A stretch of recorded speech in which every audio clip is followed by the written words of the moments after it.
Good morning, brother. I thought today would be a good day to go for a walk. So if you're up for it, get yourself some rain gear on and some shoes that can handle the wetness, because it's been raining here for about 2 days. And we're gonna hike a trail on it's called the Oregon Coast Trail. So these little posts designate when it's the Oregon Coast Trail. So if you're ready, I'm ready. Let's go for a walk. So, okay, so we're, to give you some perspective, we're at about, mile marker 346.5. And this is a trail system that runs the entire length of the coast of the Oregon coast line, 362 miles. So this particular trail is a section that's north of Brookings and about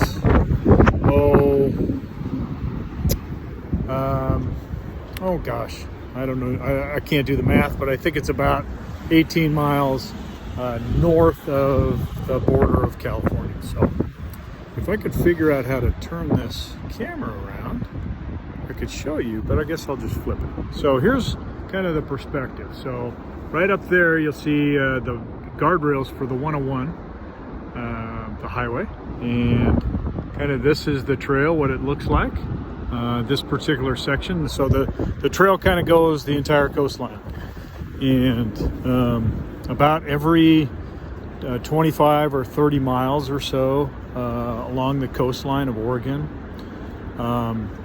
there are towns, and I think the story is that those towns were kind of consistently spread every 25 or 30 miles, was so that they could provision the horses and whatever resupplies that people were getting up and down the coast of Oregon. So anyway, so have a look at that scenery. So that's where we're destined, to a place called China Beach. So this is the China Beach Trail, as we call it, and it's a trail that goes of course to China Beach, which is a pretty long beach. I think it's about a mile long, and so it's a pretty cool place.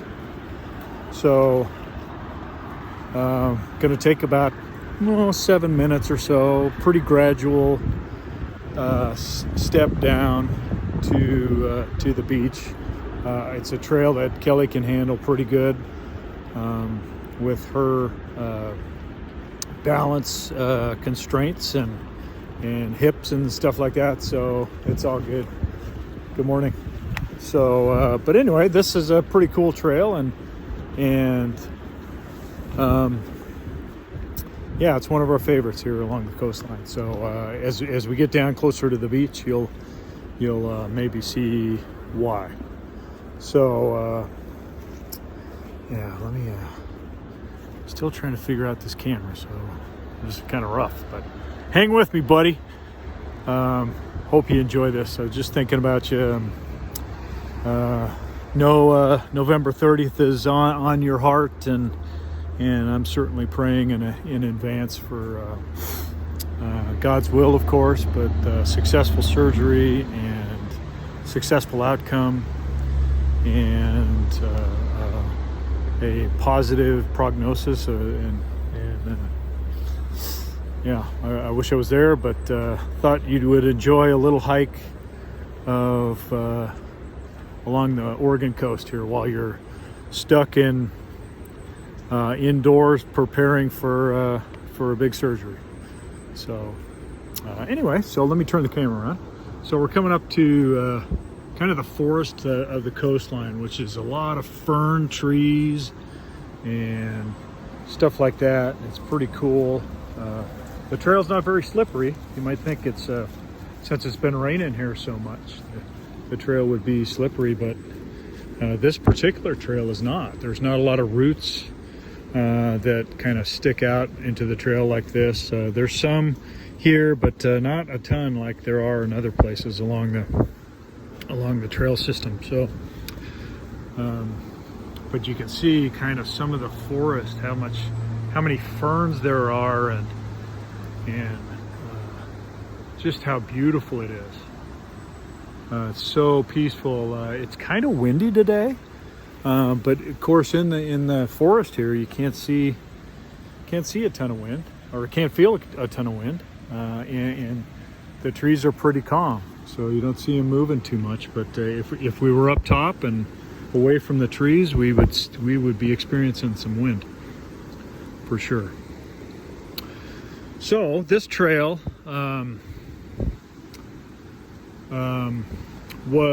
I think the locals said about 10 years ago, and we're coming up to the spot where it happened, but about 10 years ago, part of the cliff that overlooks the beach actually eroded during a big rainstorm here.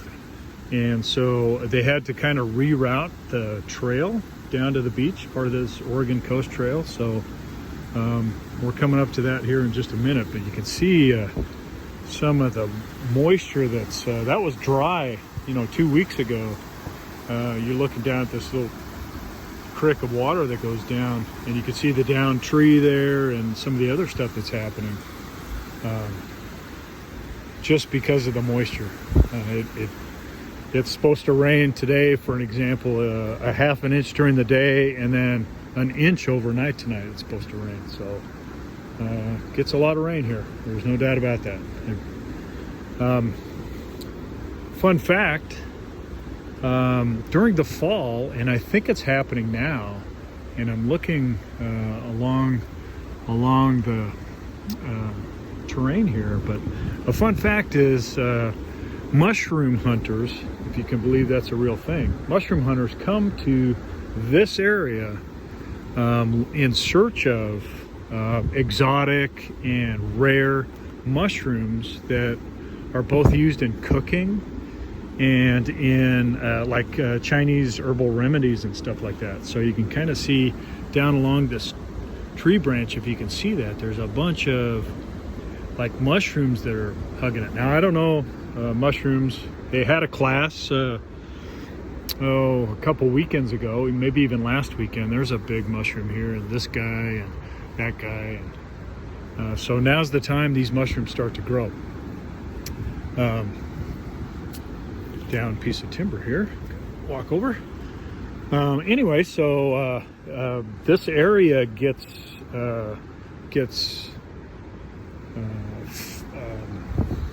invaded by these mushroom hunters that come in search of exotic and rare mushrooms. Now, of course, can't touch a mushroom unless you know kind of exactly what it is. Otherwise, some of them can be extremely poisonous. So there's a guy there, and there's some up there if you can see them. So they had kind of a conference, like that. You can see one there, and I don't know. I'm not going to touch it because you never know what happens. But they had a conference where kind of novices would be able to come and learn about mushrooms and kind of which mushrooms that are in demand and which are to be avoided and which are, never to be touched ever. So I don't know. So I just stay away from all of them because we didn't get a chance to go to that thing, and I guess I'm really not super excited about being a mushroom hunter, but some people do it, and they pass the time doing it, and they'll take their harvest down to San Francisco or someplace, and they'll sell it for, I guess, pretty good money, depending on what they find. So anyway, so here we are to the point where the mountain slipped off in down into the beach. You can kind of see at here at the edge. You can see what happened here is during that rain event, the trail just kind of slipped away. This was the original trail that went down to the beach, and that's kind of where we're headed. Again, China Beach. This is where Kelly and I will come, and I'll come if she's sleeping, and we'll listen to the message from E3 sometimes, because it's a place that we can still get some cell phone signal down there on the beach. So, and this is where, if you remember back a couple of months ago, I sent Doug a picture of kind of our church, our new church seats, and so I think he had put it on the teleprompter at church one day that's where we were watching church. So anyway, just a beautiful place.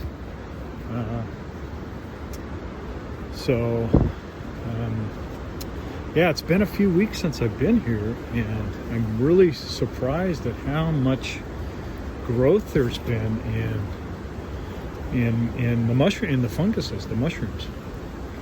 And so look at this. This is interesting as well. Like, so you can see the slough off of, and due to the moisture that happens. This is not new. This is, I think, was part of the same event that made the cliff fall down. But yeah, pretty crazy how much moisture they get. So anyway, that's we came down this trail, and this is kind of the trail that the new trail that they had to cut after the old one got washed away. So we're going to zigzag here for a little bit, and we're almost there, so hang with me. Hope you're doing good. Hope this is interesting to you. I'm trying to kind of fill you in on some of the history of it as well. So just hope you enjoy this, my brother, and yeah, just super miss you and thinking about you often. I'm just so blessed to be numbered as one of your friends in this world and one of your mentees that you've poured part of your heart into, and just missing you, man. That's kind of what this is, because I'm just missing you, and thought you'd be loving the fact that, or loving the to be able to share this, maybe hike. So I hope you have a little bit of time.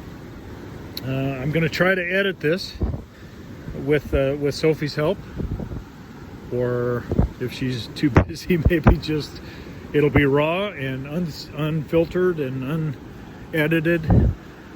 So fast forward if you need to, but here we go. So okay, so this is the bridge signals a transition from the forest to kind of the ocean, kind of tundra down to the water here. So we're going to zigzag down this trail and kind of hit the ocean. So if you look at the surf, it is high tide right now, or it's going to be, I think it's about 11:30 now on Tuesday the 17th. So high tide, I think, is just after noon here, and it's a plus 8.2 feet, which is super high, and it's stormy, and it's kind of aggressive seas because there's a storm that's moving on shore that you guys are probably going to feel in a few days. So anyway, just to have a second here to kind of look at how big some of those waves are. And I can tell you, like, when it's low tide, maybe I can move over here. You see that little the little kind of hat that's sticking out over well, this guy right here, if you can see my finger, it's right there, and there's some rocks down there. So at low tide you can walk out to that point, to that rock, and look at the starfish that are embedded in the bottom of that. And now, of course, no way.